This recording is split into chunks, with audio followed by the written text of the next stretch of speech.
போதை பழக்கம் பொறுத்த வரைக்கும் இந்த போதைப் பொருளோட இது பார்த்திங்கன்னா அதோடைய இன்றைக்கில் நேற்றில் கிட்டத்தட்ட ஒரு 20 வருஷமாகவே தமிழ்நாட்டில் வளர்ந்த வண்ணம் தான் இருக்குது. அது மறுக்கிறது கிடையாது. ஆனால் தமிழக அரசு சரி காவல்துறைக்கு உண்டான முயற்சிகள் எடுத்துகிட்டு இருக்கிறாங்க. நான் ஒன்று சொல்கிறேன், நான் மாற்றுக்கிறது கிடையாது. அதாவது போதைப் பொருளுங்கிறது நீங்கள் கண்டிப்பாக முற்றிலும் தமிழ்நாட்டில் அகற்றணும். அதில் நாங்கள் 100க்கு 100 இதில் இருக்கிறோம். கடுமையான தண்டனை, அதில் சம்மந்தப்பட்ட யாராக இருந்தாலும் சரி கடுமையான நடவடிக்கை எடுக்கணும், அரசாங்கம் எடுக்கணும், காவல்துறை எடுக்கணுங்கிறது மதிமுகவில் நாங்கள் அதில் முடிவோடு இருக்கிறோம். ஆனால் நீங்கள் எதிர்க்கட்சி தலைவர் நீங்கள் அண்ணன் எடப்பாடி குற்றஞ்சாட்டிருக்கிற ஆளுநர் பார்த்துருக்கான்னு சொல்லியிருக்கிறாங்க. நான் உன்னே ஒரு கேள்வி கேட்குறேன், இன்றைக்கி ஊடகத்துறை எல்லாரும் வச்சு கேட்குறேன் நான். அதாவது 2013ஆம் ஆண்டு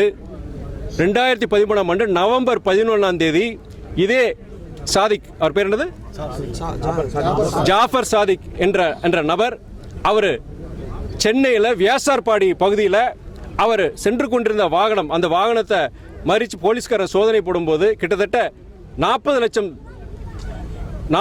மதிப்பு உள்ள போதைப் பொருள் அன்னைக்கு பிடிச்சு அவர் கைது செஞ்சிருக்கிறார். அவரோட கூட 4 பேர், மொத்தம் 5 பேர் கைது செஞ்சிருக்கிறாங்க. அன்னைக்கு அவர் மேல உயர்நீதிமன்ற வளாகத்தில் சிறப்பு நீதிமன்றத்தில் வழக்கு தொடரப்பட்ட பொழுது அப்போது என்னன்னா, அப்போ தரவுகளும் சரி சாட்சிகளும் சரியா இது பண்ணாதனால அன்னைக்கு அவர் வெளியே வர அந்த கேஸ் நிக்கல, அவர் வெளியே வந்துட்டார். அன்னைக்கு அந்த ஒழுங்காக அது பண்ணியிருந்தாங்கன்னா, அரசாங்கம் பண்ணியிருந்தாங்கன்னா, காவல்துறை ஒழுங்காக பண்ணியிருந்தாங்கன்னா இன்னைக்கு அதை ஜாஃபர் சாதிக் பொறுத்த வரைக்கும் வெளியே வந்திருக்க மாட்டார். இவ்வளோ பெரிய விஷயம் விஸ்வரூபம் எடுத்திருக்கிறார். இந்த நீங்கள் சொல்கிற போதைப் பொருள் நடமாட்டமும் சரி, இவ்வளோ பெரிய ஒரு இதை அவர் விஸ்வரூபம் எடுத்துருக்க மாட்டார். அன்னைக்கு 2013 இது முடிவு கொண்டு வந்திருக்கலாம். அதுக்கு அன்னைக்கு செய்தது யார் மேலே தப்பு? அண்ணாதிமுக தலைவர் அவர் மேலே தான் தப்பு. அதே நேரத்தில் இன்னொன்று சொல்கிறேன், அந்த வழக்கில் யார் தெரியுமா வாதாடினாரு? ஜாஃபர் சாதிக் யார் வாதாடினது தெரியுமா உங்களுக்கு? மிஸ்டர் பால் கனகராஜ், பாஜகவுடைய வழக்கறிஞர் அணி தலைவர். அவர் ஜாஃபர் சாதிக்கு வாதாடினது. அதனால எதிர்கட்சிகள் அதிமுக சரி பாஜக இதை பற்றி பேசுறதுக்கு அருகதையே கிடையாது. நான் மேடையில் வச்சு நான் சொன்னேன், நான் அண்ணாச்சி 1 மாதம் சொன்னார். 2 மாதத்துக்கு முன்னாடி நான் டேட் கேட்டிருந்தேன். இது நான் ஏற்கனவே சொல்லியிருந்தேன். 2022ஆம் ஆண்டு கிட்டத்தட்ட 14 மாதத்துக்கு முச்சுக்கே நான் முன்னாடியே நான் இதை பற்றியான முயற்சிகள் எடுத்து நான் பண்ணிட்டு இருந்தேன். எல்லாம் நிறைவு பெற்று 2 மாதத்துக்கு முன்னாடி அண்ணாச்சிட்ட தேதி கேட்கும்போது அப்போ தான் அவர் சொன்னார், அப்போ இந்த மாதிரி அரசியல் நாடாளுமன்ற தேர்தல் நெருங்கிட்டு இருக்கு, இந்த நேரத்தில் நீ எதுக்கு இதெல்லாம் செஞ்சுட்டு இருக்க சொன்னார். நீ மற்ற வேலை அரசியல் வேலையில் கவனம் செலுத்துன்னு சொல்லும்போது நான் சொன்னேன், அரசியலுக்காண்டி எதுக்கு நான் பண்ணலை, நான் விருதுநகர் தொகுதியில் நான் நிற்க போகிறதும் கிடையாது அப்படின்னு நான் சொன்னேன். நான் இது அரசியலுக்கு அப்பாற்பட்டு நான் செய்கிறது. இது என்னன்னா, இது நான் யாருக்கும் மேடையில் சொன்ன மாதிரி தான். இது ஒரு 20 வருஷம் கழிச்சு இது சோலை உணமாக மாறும்போது இது வைகோ மகன் வச்சார், மதிமுககாரங்க வச்சாங்க அப்படின்னு சொல்லி அந்த பேர் பிளஸ் என்னால் முடிஞ்சது பூமி தாய்க்கு என்னாலான இது அரசியல் கிடையாது, இதுவும் கிடையாது. அண்ணாச்சிட்டு அதையும் சொன்னேன். அண்ணா இது என்ன மனசாட்சிக்கு ஒரு மன நிறைவுக்காண்டி அதை செய்யறேன்னு சொல்லி சொன்னேன் நான்.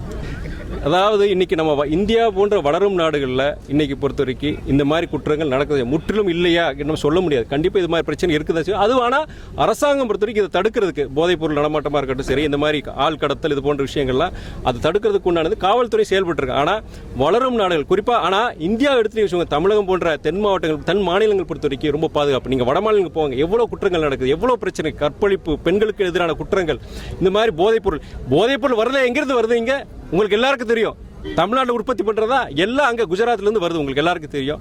எங்கிருந்து முதல்ல எங்கிருந்து உற்பத்தி பண்ணுறாங்க, எங்கிருந்து வருது, அதை நீங்கள் தடுத்தாலே போதைப் பொருள் நடமாட்டத்தை நீங்கள் நிப்பாட்டிடலாம். நீங்கள் அதனால் நீங்கள் சொல்கிற குற்றங்கள்லாம் பொறுத்த வரைக்கும் நான் மறுக்கல. ஆனால் அது இன்னைக்கு இல்லை நேற்றில் பல வருஷங்கள் இருந்துட்டு தான் இருக்குது. அதுவும் கட்டுப்பாட்டுக்குள்ளே கொண்டு வர வேண்டியது அரசாங்கத்துடைய கடமை, காவல்துறையினுடைய கடமை. அது நாங்கள் செஞ்சுட்டு தான் இருக்கிறாங்க. அவர் பேர் அண்ணாமலை, தமிழில் அண்ணாமலைன்னு எல்லாருக்கும் தெரியும். ஆங்கிலத்தில் போட்டே வச்சுங்க, அண்ணாமலை. லைங்கிறது பொய். அவர் பேர்லேயே பொய்ன்னு ஒன்று இருக்குது. அவர் சொல்கிறதெல்லாம் நீங்கள் எல்லாம் புறந்து இல்லைங்க. தயவுசெய்து அதுக்கு இது பண்ணிக்காது, சீரியஸ் எடுத்துக்காதீங்க.